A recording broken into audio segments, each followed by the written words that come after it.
नमस्कार दोस्तों, आप देख रहे हैं गुरु टीवी लाइव। सहारा इंडिया के चाहे जमाकर्ता हों चाहे सहारा के एजेंट हों, विगत वर्षों से अत्यधिक परेशान चल रहे। परेशानी के कारण सभी को पता है कि सहारा इंडिया द्वारा भुगतान ना देना, रीइन्वेस्टमेंट करना और फिर रीइन्वेस्टमेंट करना। अब प्रश्न उठता है कि आखिर जमाकर्ता करें तो क्या करें और सहारा के एजेंट आखिर करें तो क्या करें। आज यह एक विशाल मुद्दा है और जो कि 12-13 वर्ष हो चुके हैं, लेकिन न्यायपालिका से आशा ही रख सकते हैं और जब भी आशा रखी निराशा ही हाथ लगी। और अब तो यह हो गया है कि एक रिट याचिका कि सभी लोगों को उम्मीद थी कि इस पर है जो फैसला आ जाएगा और कुछ ना कुछ ऐसा निर्णय होगा ताकि सहारा इंडिया के निवेशकों का भुगतान सुनिश्चित हो जाएगा, लेकिन ऐसा नहीं हुआ। फिर उसकी डेट है जो बढ़ गई। प्रश्न उठता है कि आखिर सहारा के जमाकर्ता और एजेंट करें तो आखिर क्या करें ताकि भुगतान मिल जाए। जहाँ तक सहारा प्रबंधन का सवाल है तो सहारा प्रबंधन की जड़ें बहुत मजबूत हैं और सहारा प्रबंधन का तो वर्तमान में सभी को पता है, तेरा तुझको अर्पण क्या लागे मीरा। आज जो महंगे वकील हैं, जो यह किसकी कमाई है? यह गरीब निवेशकों की खून पसीने की कमाई है, जो सहारा इंडिया द्वारा लीगल कार्यों या अन्य जो भी साम्राज्य स्थापित किया, वह सब किसकी कमाई है? गरीब निवेशकों की कमाई है। और उसी कमाई से यह सब इतना बड़ा संस्थान बना, अरबों खरबों का साम्राज्य फैला हुआ है। लेकिन सोचने की बात है कि अब तो सहारा प्रबंधन है जो कुछ बोल ही नहीं रहा। यहाँ तक कि शेयर मास्टर जो भी ऑफिसों में रखे थे, बहुत से अपलोड हो चुके, लेकिन उसके बाद भी सहारा रिफंड पोर्टल हो या रीसबमिशन, उस पर डिफिशियंसी कम्युनिकेटेड ही प्रायः दी जा रही है। ऐसा लगता है कि सहारा रिफंड पोर्टल की जो टीम है, जो उसको एक ही काम दिया गया है कि किसी ना किसी तरह इनमें डिजिटल के नाम पर है जो डिफिशियंसी निकालो ताकि भुगतान ना देना पड़े। मैंने इसके बहुत से एविडेंस भी एकत्रित किए हैं जो इस बात को प्रमाणित करेंगे कि सहारा रिफंड पोर्टल की टीम द्वारा किस तरह निवेशकों को गुमराह किया जा रहा है और डिफिशियंसी दी जा रही है। क्योंकि हमारे देश में लिखित कानून है, अभी मैं कुछ कहूँगा तो यह अनुचित होगा। मैं उसके साक्ष्य एकत्रित करते जा रहा हूँ, उसके बाद मैं उसे सार्वजनिक जो नियम अनुसार है उसे बताने का प्रयास करूँगा। और ऐसा नहीं है, मैं कॉरपोरेशन भी, मंत्रालय भी उस चीज़ को रखूँगा। लेकिन बात यह है कि यह 5,000 करोड़ रुपए जो सहारा रिफंड पोर्टल की टीम को दिए गए, यह किसका है? यदि हम 24,000 करोड़ रुपए हैं जो, उसमें से 5,000 करोड़ रुपए घटा दें तो कितना बचता है? 19,000 करोड़ रुपए। तो ये 5,000 करोड़ रुपए जिस तरह है जो CRCS की टीम द्वारा वितरण नहीं कर पा रहे हैं, और पहले सहारा रिफंड पोर्टल और फिर रीसबमिशन पोर्टल, उसमें पहले 241 करोड़ रुपए की बात बताई गई, वो खर्च बताया गया 248 करोड़ रुपए लगभग जो जानकारी प्राप्त हुई। तो इस तरह गरीब निवेशकों की कमाई किस तरह बर्बाद हो रही है। जी हाँ दोस्तों, किस तरह बर्बाद हो रही है। अब प्रश्न उठता है कि आखिर करें तो क्या करें। वर्तमान परिवेश में सभी लोगों के लिए लीगल कार्रवाई करना अति आवश्यक है।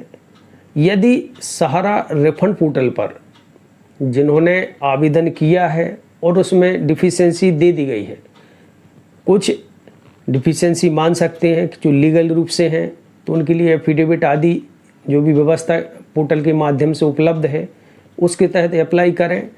और यदि आपको लगता है कि डिफिशियंसी गलत है, आपका डाटा सही है, तो आप है जो चाहे सहारा रिफंड पोर्टल हो या सहारा प्रबंधन हो, उसके विरुद्ध है जो कार्रवाई करने हेतु स्वतंत्र है।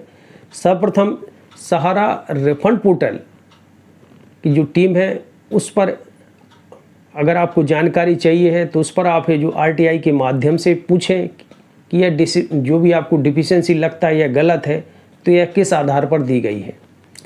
यदि आपको शेयर और मास्टर संबंधी कोई समस्या है तो यह कंपनी की सहारा प्रबंधन की जवाबदेही है। और यदि इसमें यह इस प्रकार से लिखा रहा है मास्टर शेयर आदि की समस्या, तो आप है जो जिस भी सहारा समूह की सोसाइटी में आपने जमा किया है उसके विरुद्ध ऑनलाइन और या ऑफलाइन FIR दर्ज अवश्य करें यदि आपको पैसा चाहिए है।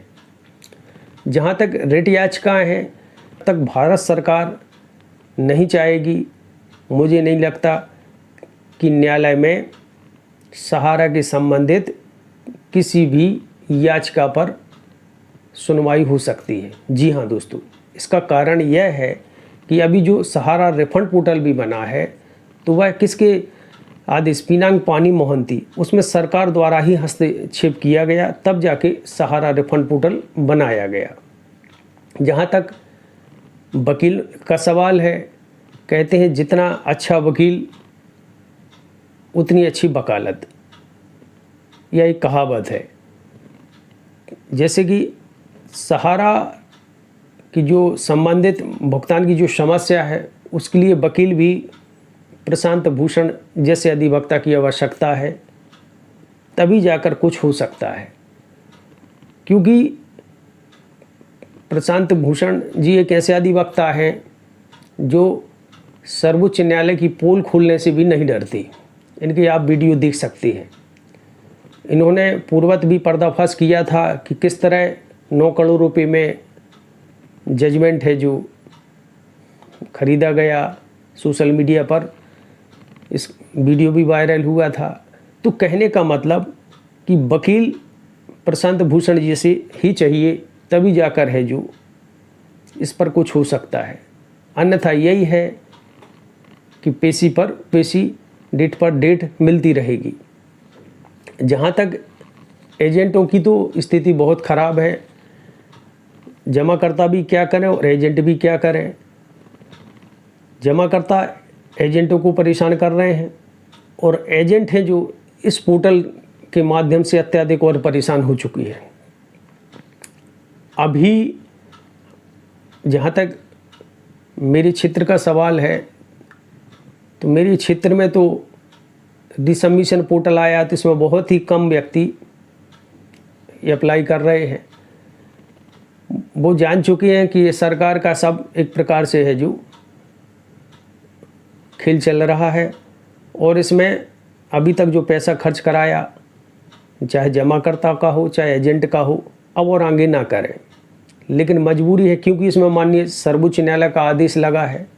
लेकिन इसमें भी बहुत सी विषमताएं हैं। जानकारी के अनुसार 86,000 करोड़ रुपए से दावे हो चुके हैं, और इसमें अभी ऐसे दावे बहुत से बाकी हैं कि जिन्होंने अमाउंट आदि बड़ी मात्रा में होने के कारण दावा नहीं किया। नामनी संबंधी हैं जो जिनकी मृत्यु हो चुकी है, तो नामनी द्वारा है जो इस पोर्टल पर सुविधा नहीं दी गई। कुछ लोग कहते हैं कि एक से अधिक सदस्यताएं ली हैं तो एजेंटों ने ये जानबूझकर बनाई, जबकि ऐसा नहीं है। सभी को पता है कि जब हम लोग सदस्यता यदि पुरानी डालती थी तो वह निष्क्रिय बता दी जाती थी, और कंपनी द्वारा बोला जाता था कि आप इसकी नई सदस्यता बनाएं। इसमें एजेंट की कोई गलती नहीं है, क्योंकि वह पुरानी है जो मेंबरशिप ले ही नहीं रहा था। तो नई है जो मेंबरशिप बनाई गई। अब एक से अधिक सदस्यताएं हैं, तो इसका मतलब क्या है? क्या भुगतान नहीं मिलेगा? यह ऐसा कोई माननीय सर्वोच्च न्यायालय ने आदेश नहीं दिया था कि एक से अधिक सदस्यताएं हों तो आप भुगतान मत देना, जबकि यह प्रक्रिया आसानी से सरल बनाई जा सकती थी कि यदि आप खाता संख्या के माध्यम से आप चारों सोसाइटियों का डाटा लेते तो आसानी से भुगतान प्रक्रिया हो सकती थी। यह जानबूझकर सहारा प्रबंधन हो और चाहे CRCS की टीम, इनने जानबूझकर है जो इस प्रकार की गतिविधियां की जा रही जो सर्वथा गलत है। और इसके लिए हमको पूछना चाहिए कि यह कौन सा रूल्स है कि एक से अधिक सदस्यताएं ली हैं तो आप भुगतान नहीं देंगे। तो यह सभी जो भी कार्य है, चाहे जमाकर्ता हो और चाहे एजेंट हो, उनको करना ही होगा, तभी जाके भुगतान संबंधी समस्या दूर हो सकती है। जहाँ तक रिट याचिका का सवाल है, ठीक है, कानूनी रूप से वह अपना काम कर रहे हैं, करते रहें। तो ये सब रिट याचिका हो चाहे PIL हो, ये जनता के हितों के लिए है, अच्छी बात है। ईश्वर करे इसमें सफलता मिल जाए और सबका हित हो जाए। लेकिन वर्तमान परिवेश में यह कहूँगा कि यह 5,000 करोड़ रुपये है, यह बर्बाद हो रहे हैं, व्यर्थ खर्च हो रहे हैं। जिस प्रकार से खर्च का जो डाटा सामने निकल के आया है, उस हिसाब से लगता है कि आधा तो CRCS के खर्च में चला जाएगा। तो पहले इसको बचाना भी सभी का कर्तव्य, क्योंकि यह पैसा किसका है? इन्हीं गरीब निवेशकों का है। और इसके लिए सबके लिए आगे आना अति आवश्यक है।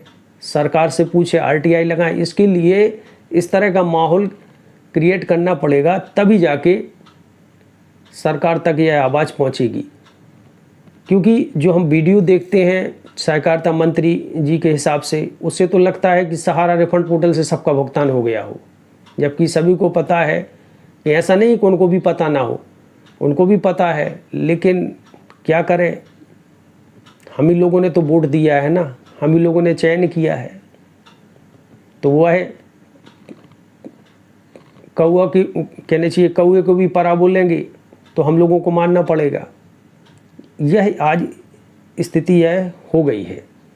जहाँ तक न्याय व्यवस्था का सवाल है, तो सरकार के बिना हस्तक्षेप के कोई भी, मुझे नहीं लगता कोई भी निर्णय कोई भी न्यायपालिका दे सके। हाँ, ये चिल्लाती रहो, हमारा अधिकार है, हमारा संविधान है। तो यदि ये सब है तो फिर ये 12 वर्षों से पेशी पर पेशी, डेट पर डेट क्यों मिल रही है? स्वाभाविक है कि जब तक भारत सरकार नहीं चाहेगी तब तक संपूर्ण भुगतान नहीं हो सकता। अब वो भारत सरकार के ऊपर है कि उन्होंने क्या सोचा है, क्योंकि तीसरी बार BJP गवर्नमेंट है जो चुनाव लड़ने जा रही है। 2 बार का तो सभी को पता है कि सहारा के नाम पर तो 2 शब्द भी नहीं बोले। बस 29 मार्च 2023 को सहारा रिफंड पोर्टल आया। उसके बाद सहकारिता मंत्री जी द्वारा ही भले ही कुछ बोला गया हो कि हाँ भुगतान कराएंगे, चारों सोसाइटियों को भुगतान देंगे, ब्याज समेत पैसा देंगे, कब देंगे, कैसे देंगे, यह भी इस पर है जो स्पष्ट है, जो कोई निर्देश जारी नहीं किया गया। हालांकि क्योंकि इसमें माननीय सर्वोच्च न्यायालय का आदेश लगा है, तो सहारा रिफंड पोर्टल पर तो आवेदन करना अति आवश्यक है, ताकि देनदारी सुनिश्चित हो जाए। और कुछ लोग कहते हैं कि मूलधन ही मिल जाए, तो ये मूलधन नहीं, आपको ब्याज समेत पैसा लेना है, क्योंकि आपने जो पैसा सहारा इंडिया में जमा किया था और वह पैसा है जो आज उसकी वैल्यूएशन है 10 गुना बढ़ चुकी है। क्योंकि जो पैसा प्रॉपर्टी चाहे MB वैल्यू हो, यह सहारा इंडिया के बहुत से डिवीज़न हैं, उसमें निवेश किया गया और उसकी वैल्यूएशन आज की मार्केट के हिसाब से कई गुना हो गई है। तो इतना तो है कि आपका ब्याज समेत पैसा आराम से मिल सकता है। लेकिन एक प्रसन्नता की बात यह है कि यह मामला है जो अब है जो अंतिम शिखर पर है।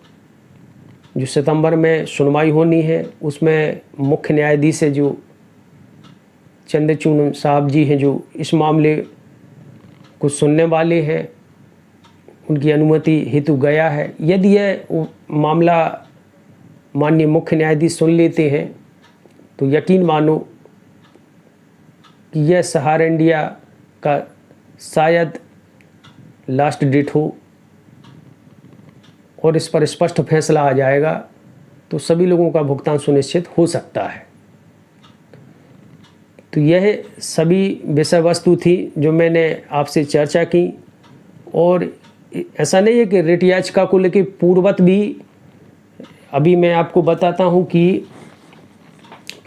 22 फरवरी 2023 को सहकारिता मंत्रालय और सेंटर रजिस्ट्रार महोदय है जो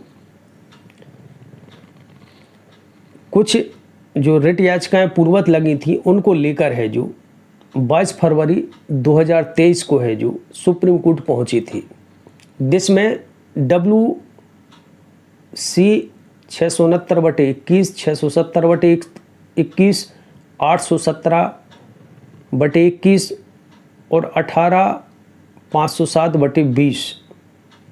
ये जो 4 मामले थे,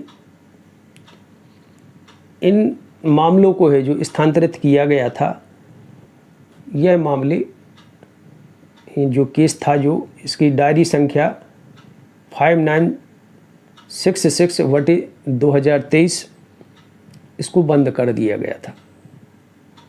इसके उपरांत है जो 29 मार्च 2023 को सहारा रिफंड पोर्टल आया, जो कि पीनांग पानी मोहंती जी की जो जनहित याचिका थी उस पर फैसला दिया गया। और यह भी मुझे जानकारी प्राप्त हुई कि इसमें माननीय प्रशांत भूषण जी जो सर्वोच्च न्यायालय के अधिवक्ता हैं, उनका महत्वपूर्ण योगदान था।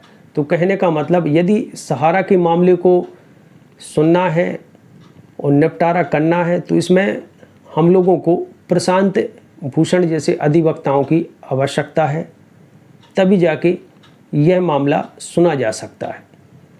तो कहने का मतलब ये है कि सभी लोग लीगल कार्रवाई अवश्य करें, क्योंकि बहुत हो चुका, अब कुछ ज़्यादा ही होने लगा है।